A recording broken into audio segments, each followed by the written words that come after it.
Здравей, първо, как се казваш? Галатея. На колко години си? Откъде? 15. От Пловдив. Къде учиш? Сценични кадри. Сценични кадри, екстра. Географията ти е добре, нали? Не. Не, добре. Хубаво. Сега, Галатея, тук виждаш, държа една карта, нали така?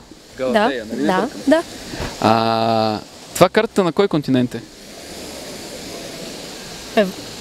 Обърни се. Стига. Това е гадно. На балканския... Не, чакай.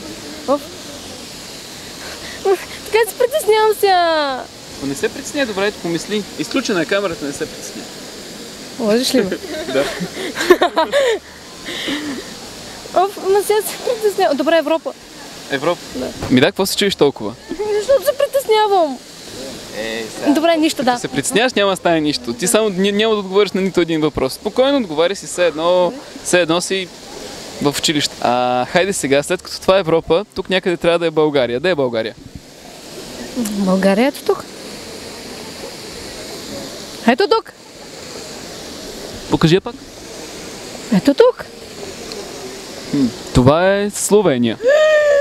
Стига, сериозно. Не, хора, моля ви, не ме излагайте така. Съжалявам. Не, ще се сетя. Чакайте. Леле, не. Ама. Добре, трябва. Ето тук е. Ето тук трябва да, нали? Не, тук. Там на Балканския полуостров. О, Боже. Тя ще ми избуде очите. Точно така. Това е България. Супер. Знаеш ли кои са съседните на България страни? Примерно на запад България с кой граничи?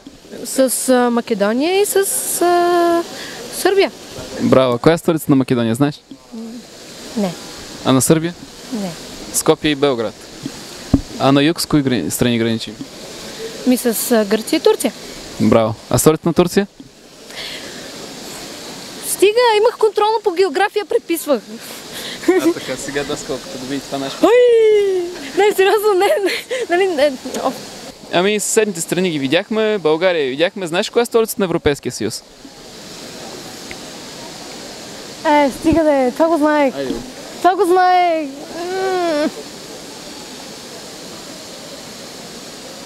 Не мога да се сетя сега. Добре, Брюксел е столица. Да. Добре, можеш ли да ми покажеш най-лесно разпознаваемата държава Италия? Къде е? Естествено. Браво! Родена си там, браво на теб. Рим, даже. А столицата знаеш ли? Не! Коя тя?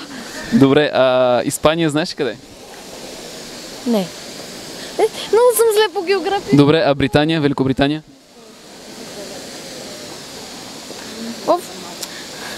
Франция? Стига бе! Добре, айде, последни два въпроса. 3. Франция знаеш къде е? Да или не? Е лесно. Тя е до Италия.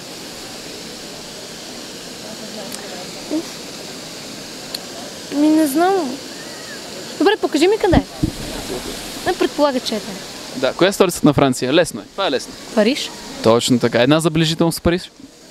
Айфеловата кула. Кой е проектирал Айфеловата кула? Никаква идея. Само фамилията. Първото име е Густав. Приятелката може помощ от публиката. Тя не знае. Аз ще ти подскажа, тя е Айфелова кула. Айфел? Точно така. Браво. Добре, няма да питам по-трудни въпроси. Да, бяха много трудни. Изключително просто. Много. Моника. Ела. Може ли да дойде? Може да дойде. Ела, Моника, да се снимаме. Хайде.